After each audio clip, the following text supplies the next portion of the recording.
Assalamualaikum warahmatullahi wabarakatuh. Kembali lagi bersama saya Ferry di channel Bapak Kefatir Nurseri. Jadi pada kesempatan kali ini teman-teman ya, ini adalah melanjutkan yang kemarin tentang menanam anggur di lahan yang sempit atau sangat sempit ya.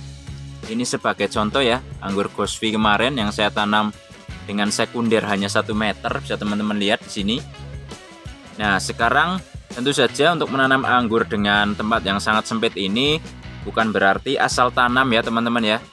Tapi tentu saja ada syarat dan ketentuan yang berlaku. Wah, ini kok serius banget ya, padahal nggak seserius itu teman-teman ya. Ini hanya sekedar kata-kata saja. Jadi memang betul ada syarat dan ketentuan yang berlaku ya. Jadi ini yang pertama tentu saja, ini yang paling utama teman-teman ya, perhatikan. Jadi kalau teman-teman menanam anggur di tempat yang sangat sempit, itu yang pertama perhatikan tempat penanaman dulu. Jadi jangan mentang-mentang tanam anggur di tempat sempit ya. Yang harus diperhatikan adalah sinar matahari. Apakah pohon ini, bisa teman-teman lihat di atas ya, langsung matahari nih. Carilah tempat yang memang cukup sinar matahari. Itu yang pertama. Yang kedua, kalau mau perawatannya jauh lebih mudah, itu gunakanlah atap ya. Nah seperti ini contohnya, ini ada pakai UV, bisa juga pakai galvalum putih, itu juga bisa ya. Karena kalau pakai naungan itu akan jauh lebih mudah dalam perawatan. Itu yang kedua. Kemudian yang ketiga, ini juga penting sekali tentang pemilihan varietas ya. Jadi kalau kita menanam anggur di tempat yang sempit ya, seperti ini contohnya, yang hanya 1 meter sekundernya, ini bisa teman-teman lihat. Itu pilihlah varietas yang memang genjah atau sangat mudah berbuah. Apa aja yang bisa dibuahkan? Tapi bukan hanya genjah sih sebenarnya, bisa dibuahkan juga di but-but yang pendek teman-teman. Jadi kita tidak menanam yang genjah-genjah saja, tapi varietas-varietas yang memang bisa dibuahkan di but-but yang pendek ya. Pada akhirnya nanti tempat yang sempit ini bisa kita manfaatkan betul-betul untuk menanam anggur ya. Itu varietas-varietas yang sangat genjah atau sangat mudah berbuah ya. Ini kalau saya pilih ya, ini saya 5 aja, sebenarnya banyak sekali sih, tapi yang bisa berbuah dan bisa dibuahkan minimal di but-but sedang ya, misalnya 8 itu ya, masih bisa. Itu bisa teman-teman itu pilih. Yang pertama si Raja Genjah itu Jupiter ya. Yang kedua bisa Gosvi seperti ini, bisa juga Akademik. Dan yang keempat bisa Veles ya. Kalau yang kelima ini bisa Heliodor ya. Nah itu mungkin si Raja-Raja Genjah yang bisa dibuahkan di but-but panjang pendek itu ya. Sebenarnya masih banyak sih. Kan saya bilang pilih ya. Kalau saya sih 5 itu termasuk yang paling mudah berbuah lah. Biarpun masih banyak lagi. Nah, dari misalnya bisa teman-teman pilih dari 5 yang saya sebutkan itu, bisa juga jenis yang lain.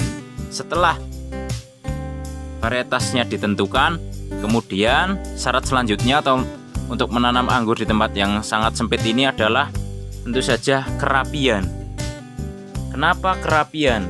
Nah, dengan kita rapi, contoh ya, ini tersier yang baru terbentuk dari tunas air, sudah saya kasih lanjaran ke atas ya, atau rambatan ke atas. Tujuannya apa?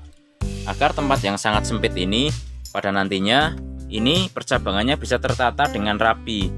Contoh ya, ini yang saya bilang kemarin, ini paling nanti hanya ada 5 atau 6 tersier saja. Ini contohnya sudah saya persiapkan tempatnya ya. Ini 1, 2, 3, 4, 5, 6 yang pojok. Nah, mungkin bisa 6, 5 atau bahkan mungkin 7, karena di sini juga masih ada space 1 lagi ya. Mungkin mau ditambah 1 atau enggak ya. Nah, itu juga merupakan syarat yang paling penting.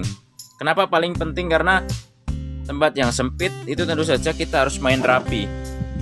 Kalau nggak rapi, nanti percabangannya acak-acakan ya. Nanti malah untuk pembuahan juga tidak rapi. Nih, ini contoh aja sih. Nah, bisa begini ya. Ini kan sebenarnya tempat yang tidak terlalu luas juga nih. Sudah berbuah 2 kali nih Heliodor. Sekarang foundation pruning. Jadi dengan rapi kita buat tata seperti ini ya percabangannya, ini akan jauh lebih mudah ya dalam kita melakukan pembuahan pada nantinya. Jadi nanti setelah tersier ini panjang, kita bisa mengonsep pembuahannya juga ya. Misal mau dibuahkan di but-but medium misalnya, seperti yang saya bilang tadi, kalau anggur yang sangat genja itu bisa mungkin di 5 juga berbuah ya, atau di 8 lah. Pertama 8 itu nanti kesananya juga bisa kita buahkan lagi ya. Di but-but belakang buahnya ini bisa 2 atau 3 kali. Nah, karena dengan rapi nanti kita bisa mengonsep pembuahannya itu dengan sesuai perencanaan. Nah, kemudian syarat berikutnya ini juga sangat penting ya. Walaupun ini adalah syarat-syarat pelengkap, tapi ini juga penting. Syarat berikutnya atau ketentuan berikutnya kalau kita menanam anggur di tempat yang sempit itu adalah, ini penting ya teman-teman catat, yaitu kitalah yang harus menentukan pola percabangannya. Jadi pohon ini harus manut atau nurut sama kita. Jadi jangan kita yang nurut sama pohonnya, karena ini tempatnya sempit ya. Kalau kita ngikutin apa mau pohon ini ya, nanti percabangannya akan berantakan teman-teman ya. Seperti yang saya konsep kemarin ini kan baru ditanam aja, baru 50 cm udah dipotong. Udah dikonsep agar sekundernya tetap di sini, agar tersier dari tunas air ini cepat terbentuk. Kemudian nanti juga ini percabangan tersiernya agar rapi juga. Intinya pohon ini harus nurut sama kita. Jangan sampai kita nurut sama pohon anggurnya. Kalau kita disuruh nurut sama pohonnya, nanti tempat yang sangat sempit ini malah tidak bisa kita tentukan ya bagaimana pola percabangannya. Karena pola percabangan anggur itu memang kita sendiri yang menentukannya. Jadi memang ya sebenarnya kalaupun bukan di tempat sempit sih, menurut saya menentukan percabangan atau melakukan konsep percabangannya itu sebenarnya penting ya teman-teman ya. Ini mempermudah kita dalam melakukan perawatan juga. Kemudian nanti pada pruning pembuahan juga, perawatan buah juga ya, agar buahnya ini bisa rapi ya. Saja itu mempengaruhi semua daripada proses penanaman anggur.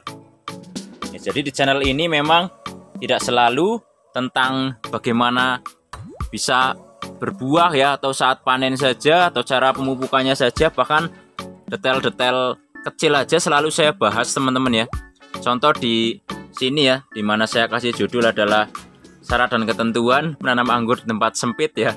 Itu menurut saya suatu hal kalau teman-teman mau mengikuti ya, terutama yang pemula atau newbie tanam anggur ya, itu menurut saya hal yang bisa sangat ditiru atau bisa diikuti ya. Walaupun di sini saya bukan master atau suhu anggur, tapi karena di sini saya juga masih belajar. Tapi kalau yang mau belajar bersama di channel ini juga silahkan teman-teman ya. Di sini saya bukan menggurui, hanya berbagi pengalaman saja.